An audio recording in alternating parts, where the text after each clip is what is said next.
आपकी उम्र भी जर्जर है। मैं तो शुभकामनाएं देता हूं कि आप 5 वर्ष तक जो है इस लोकतंत्र के सांसद बने रहें इस लोकसभा के। लेकिन नरेंद्र मोदी जी को जब आप ललकारेंगे ना, तो मेरे जैसा भारत का हर युवा आपको ललकार के कहेगा कि अगर आप में क्षमता है और शक्ति है ना, तो आइए मुझसे लड़ जाइए। और अगर जमानत न जब्त करवा दिया ना, तो मैं भी अयोध्या से दिवाकराचार्य महाराज नहीं, जीते जी समाधि ले लूँगा, जीते जी अयोध्या के सरयू में समाधि ले लूँगा। आइए स्टाम्प पेपर पे लिख लीजिए, स्टाम्प पेपर पे लिख के देता हूँ मैं दिवाकराचार्य महाराज, अगर अयोध्या से अवधेश प्रसाद जी को नहीं हरा दूंगा ना, वो इस्तीफा दें। और यदि मैं उनको नहीं हरा पाया ना उपचुनाव होने के बाद, तो मैं इसी अयोध्या में सरयू जी में जाकर जल समाधि ले लूंगा। ये वचन है। इंडिया गठबंधन के प्रत्याशी आपके बहुत ही लोकप्रिय नेता, पूर्व मंत्री, पूर्व विधायक और पूर्व विधायक इसलिए बोल रहा हूं, सांसद बनने वाले हो। प्राण प्रतिष्ठा में निमंत्रण दिया गया था, अखिलेश यादव नहीं आए। सभी लोग चिल्ला रहे थे, पूरे बीजेपी वाले चिल्ला रहे थे अखिलेश यादव आए नहीं, ये तो हिंदू विरोधी हैं। लेकिन उन्होंने अगर यहाँ हरा दिया इनको, बीजेपी पार्टी को, तो सोचने वाली बात है कि नहीं। जो अयोध्या की अति महत्वपूर्ण सीट है भारतीय जनता पार्टी हारी है। मैं आपको रहस्य बता दूं, भारतीय जनता पार्टी हारी नहीं है, जान के हारी। और 1-2 महीने के बाद में जैसे ही ये मरेंगे अवधेश प्रसाद, फिर जब चुनाव होगा तो फिर भारतीय जनता पार्टी लगभग 5 लाख वोटों से यहाँ जीतेगी। यहाँ के लोगों ने भगवान श्री राम के चरणों में कमल के पुष्प ही चढ़ाए। उन्हीं लोगों ने वोट नहीं दिया जो कालनेमी टाइप के थे, उन्हीं लोगों ने वोट नहीं दिया जिनके बाप किसी मुगलों के संपर्क में थे, उसी लोगों ने वोट नहीं दिया जिन्होंने राम भक्तों की सीना गोली से छलनी किया और उनको अपना बाप मानते थे, उन्हीं लोगों ने वोट नहीं दिया। बाकी सभी हिंदुओं ने बीजेपी के साथ दिया, बीजेपी को सपोर्ट किया। मैंने जो घोषणा किया है कि 2 अक्टूबर 2021 तक भारत को हिंदू राष्ट्र घोषित नहीं किया गया, तो मैं सरयू जी में जल समाधि ले लूँगा और अपने घोषणा पर मैं कायम हूँ।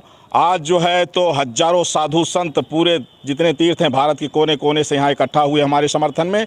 और आज संत समाज ने निर्णय लिया है कि भारत को अगर हिंदू राष्ट्र घोषित नहीं किया गया तो वो भी हमारे समर्थन में जल समाधि लेने के लिए जो है तो सब लोगों ने कहा। नमस्कार दोस्तों, इस वक्त प्रभु श्री रामचंद्र जी के नगरी अयोध्या में मौजूद हैं। ये वही प्रभु श्री रामचंद्र जी की नगरी है।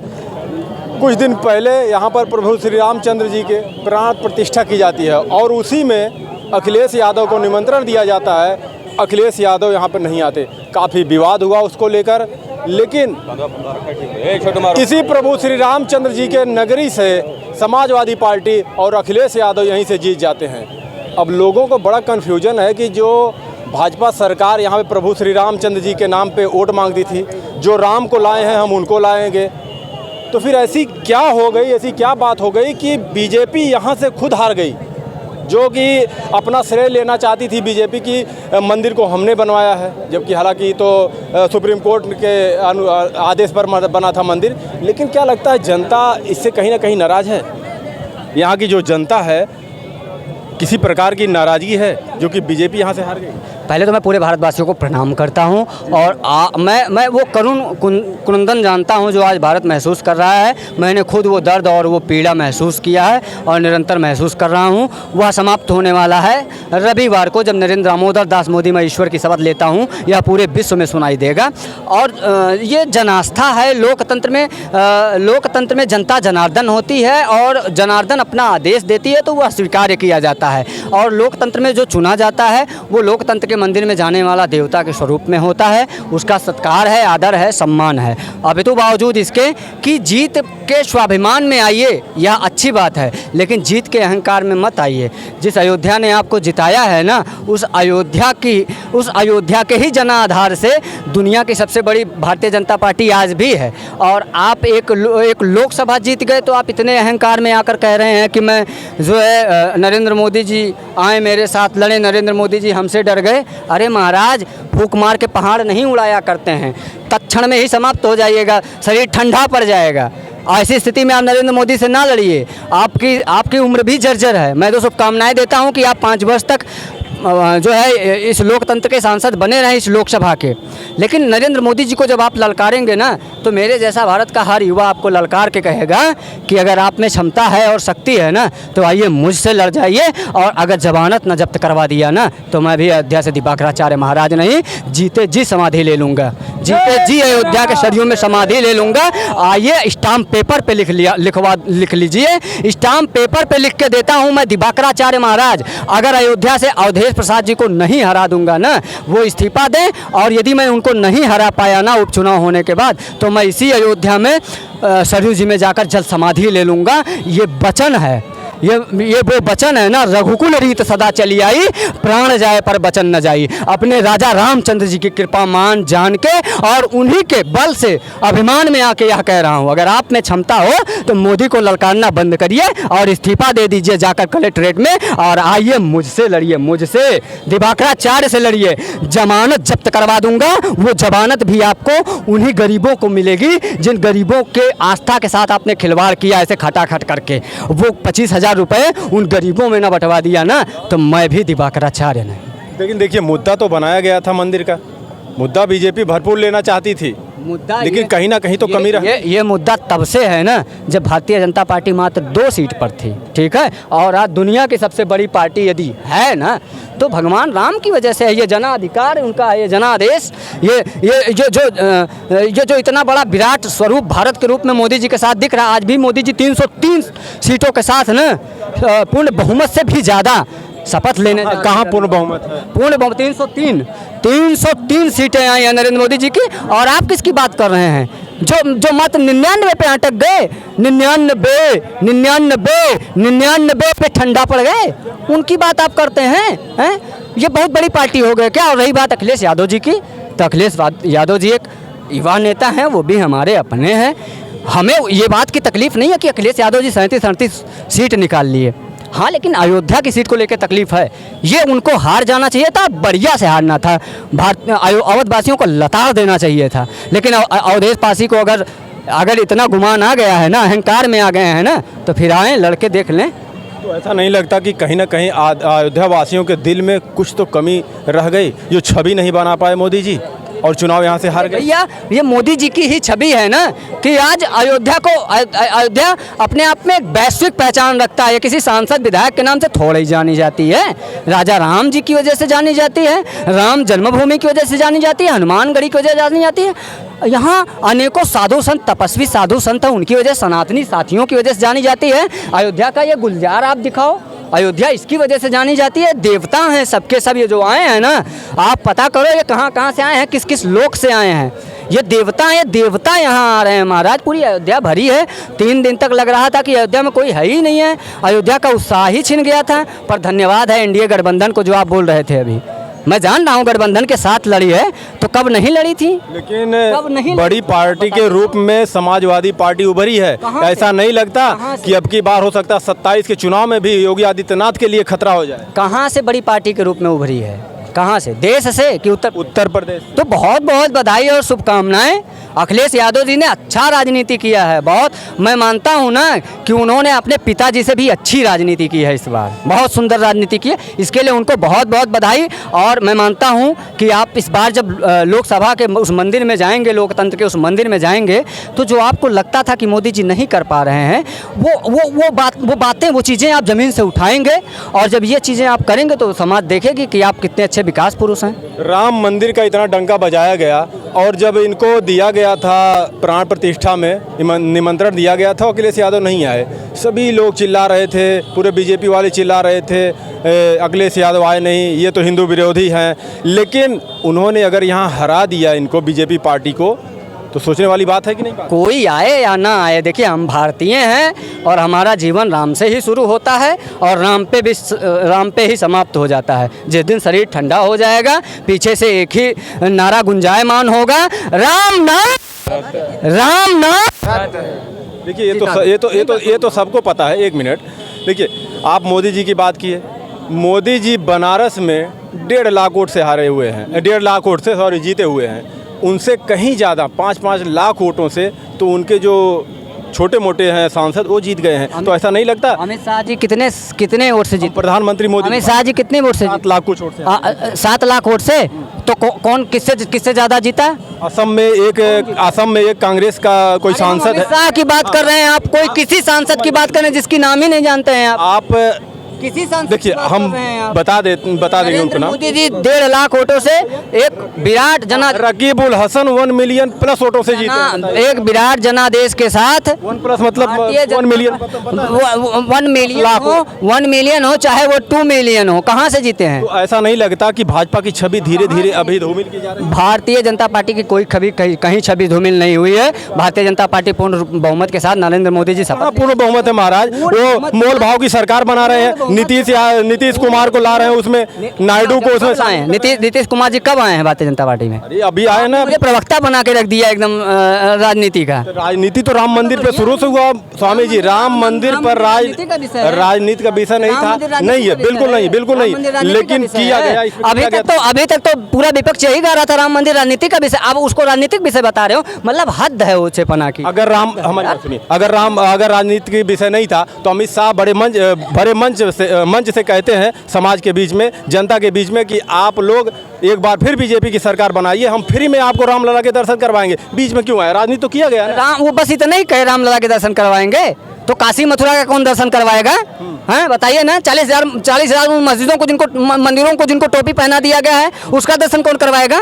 हैं भारतीय जनता पार्टी लिखित रूप से दे, इन सारे जगहों का दर्शन करवाना पड़ेगा। क्या बात करते हैं आप? खाली राम मंदिर का दर्शन करवाएंगे? राम मंदिर का दर्शन करवाने वाले भारत में आ रहे हैं, उसके लिए फ्री की जरूरत नहीं है। अभी चलिए मथुरा बनाना है, अभी काशी बनानी है, 40,000 मंदिरों के टोपी उतार लेने हैं, बोर्ड खत्म करवानी, कैसी बात करते हैं? क्या बात करते हैं? कहीं ऐसा तो नहीं कि राम मंदिर बनवा के चुनाव हार गए, काशी मथुरा की बात कर रहे हो, वो भी गड़बड़ हो जाए? अरे क्या बात, कैसे हार जाएंगे? कहाँ से हार गए? राम जी जब वनवास गए ना, तो वहां से जब लौट के आए ना, तो आगे पीछे इधर उधर अगल बगल कोई नहीं था। अश्वमेध यज्ञ हुआ था और वो अश्वमेध का घोड़ा छोड़ा गया था। किसी में क्षमता नहीं थी कि कोई राम के घोड़े को रोक लेता। वो वनवास से आने के बाद भी हुआ था। ये तपस्या करने के लिए अयोध्यावासियों ने मथुरा जाने के लिए भेजा है और मथुरा वालों ने बुलाया है। मथुरा से कितने लाख वोटों से जीते हैं नहीं जानते ना?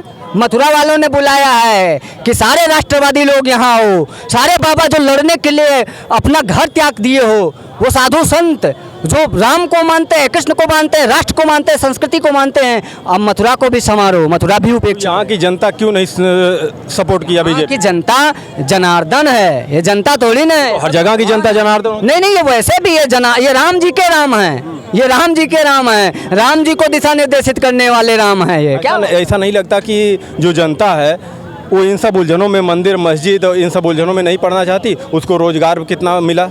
भाजपा बीजेपी सरकार ने 2 करोड़ का वादा किया था। बहुत अच्छी बात आपने की। मिला रोजगार मिला भी, और ये मिलना चाहिए और ज़्यादा संख्या में मिलना चाहिए, पर उससे पहले जनसंख्या नियंत्रण कानून बिल लाना चाहिए। अब आप पूछे क्यों लाना चाहिए?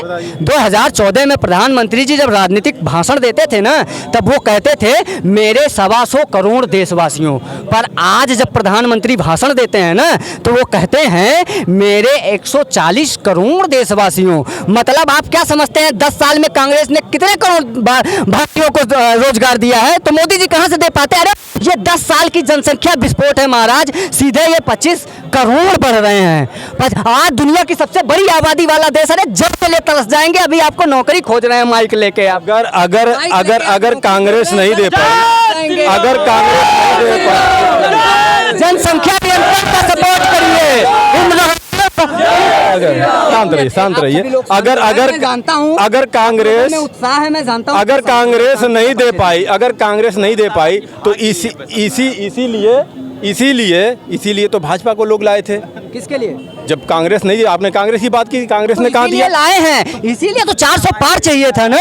ये कानून, ये जो कड़े कानून है, आप देखिएगा जब पार्लियामेंट में इन कानूनों को लेकर बहस होगा ना, तब यही कांग्रेस और यही समाजवादी पार्टी खुल के वक्फ बोर्ड भंग करने के विरोध में आके खड़ी हो जाएगी, क्योंकि उन्होंने ही तो लागू करवाया था वक्फ बोर्ड का विवरण दीजिए ना, वक्फ बोर्ड को डिफाइन करिए, बताइए। विपक्ष तो यही कहता था कि ये 400 इसलिए मांग रहे हैं कि ये लोग संविधान बदल देंगे।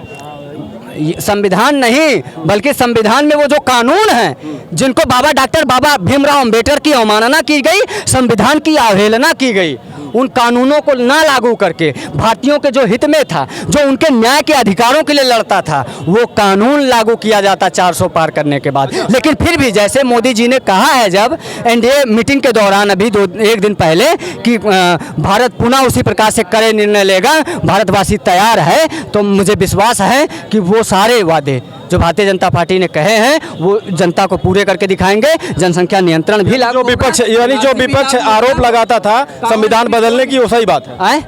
क्या जो आरोप लगाता था कि ये लोग संविधान बदल देंगे, सही है, बढ़िया बात बोल रहे हैं। मतलब आप क्या लोल क्या है, क्या आप लल्लू सिंह हारे हैं? आप थोड़ी ना हार गए हो महाराज। आपका नाम बताओ, आपका शुभ नाम क्या है?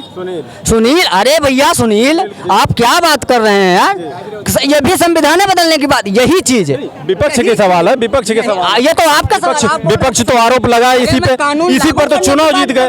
आप चुनाव जीत गए इसी। अब अभी बदल देंगे, अभी लोग ये भी कौन बदल देगा संविधान? संविधान की बदौलत राजा रामचंद्र जी अयोध्या विराजमान हुए, कौन संविधान बदल देगा? ऐसी चाह और चेष्टा रखने वाले ना, उन तमाम लोगों को हम बदल देंगे। कांग्रेस को हम बदल दिए, समाजवादी को हम बदल दिए, सबको हम बदल देंगे, ठीक है। और संविधान न कभी बदला था न कभी बदलेगा।